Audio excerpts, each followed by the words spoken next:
जिक्र किया था कि इनका शासनादेश तो 2021 में ही जारी हुआ था, क्योंकि 23 अक्टूबर 2021 को एक शासनादेश मेरे लिए भी जारी हुआ था। हालांकि उसका इम्प्लीमेंटेशन पूरे उत्तर प्रदेश में हो रहा है। मैं मुरादाबाद गया था एक कार्यक्रम में, मुझे जानकारी हुआ कि मुरादाबाद में लगभग 3,500 से 4,000 शहर में राजभर रहते हैं, उनका सर्टिफिकेट नहीं बन रहा है। मैं तत्काल एडीएम से बात किया, डीएम से बात किया, एसडीएम से बात किया, तहसीलदार से बात किया।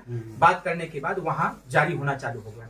आपका जो प्रश्न रहा है उसका उत्तर ये है कि प्रदेश के कुछ अधिकारी ऐसे हैं जो मनमाना तरीके से सरकार के आदेश का उल्लंघन करते हैं। ऐसे लोगों को भी फाइंड आउट किया जा रहा है कि वो कौन लोग हैं, वो किस क्षेत्र के लोग हैं जो सरकार के आदेश का अवहेलना करते हैं।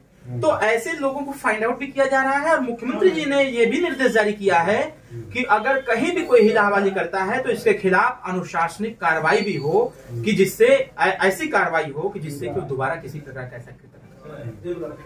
एक और सवाल कि जब पिछली बार जब आप आए थे तो जौनपुर से चलकर एक महिला पीड़ित आई थी, तो क्या हुआ उस महिला का? मैं आपको जानकारी के लिए बता दूं कि अभी आज भी वो महिला जो है, हालांकि मेरे पत्रकार साथी जो प्रश्न पूछ रहे हैं इनका भी थोड़ा सा सहयोग रहा उस केस को सॉल्व करने में। जी। और विगत दिनों उस लड़के को भी लाया गया था थाने पर, जैसा आज मुझे सूचना प्राप्त हुई है। जी। और आज वो महिला एसपी साहब से मिली है और एसपी साहब को भी मैं स्पेशली उनको कह रखा हूं।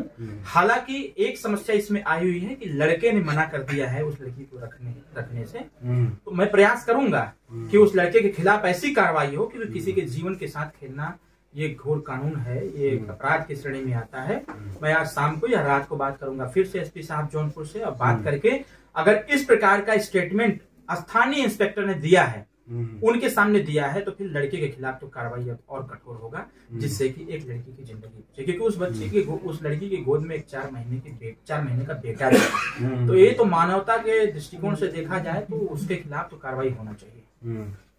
विपक्ष द्वारा लगातार सवाल करके कि मंत्री जी ओम प्रकाश राजभर जी कब बनेंगे, लिस्ट अब जारी हो रही है।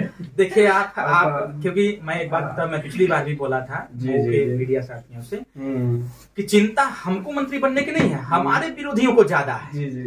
इसलिए ज्यादा है क्योंकि वो तो कुछ कर नहीं पा रहे हैं, उनके भी कार्यकर्ता पीटे जा रहे हैं, वो भी पीड़ित और परेशान है, और उनके कार्यकर्ता भी इस चीज को जान रहे हैं कि समस्या अगर सबकी है तो ये समस्या अगर कोई उठा सकता है तो ओम प्रकाश राजभर। इसलिए हमारे विरोधियों को ज्यादा चिंता है। तो मैं अपने विरोधियों को कहना चाहता हूं कि आप चिंता ना करें, चिंतन करें, और माननीय राजभर जी यथाशीघ्र मंत्री बन करके ही आएंगे, और मंत्री बनेंगे भी, और मंत्री ही नहीं बनेंगे, ताकतवर मंत्री बनेंगे, जिससे कि समस्त वंचित वर्गों का कल्याण कर सकें। और अभी विगत दिनों हम लोग माननीय मिश्रा जी से मुलाकात करके आए हैं। खरवास के बाद इसकी भी औपचारिक घोषणा हो जाएगी। अभी एक बात, जैसे मैं पिछली बार बोला था, इस पे जो डेट खत्म हो गया था 30 दिसंबर, हमने कहा था कि मुख्यमंत्री जी से मैं मिला था, उन्होंने कहा इसको आगे बढ़ाएंगे। 16 जनवरी तक फिर से डेट बढ़ा हुआ है, और हर 15-15 दिन का आगे बढ़ता रहेगा। मेरा आपके चैनल के माध्यम से जनता से अपील है कि जो बिजली बिल की समस्या है वो आप जहां जमा करते हैं वहां जाकर के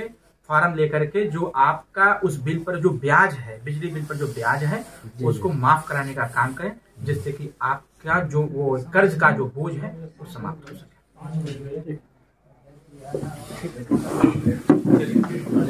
भैया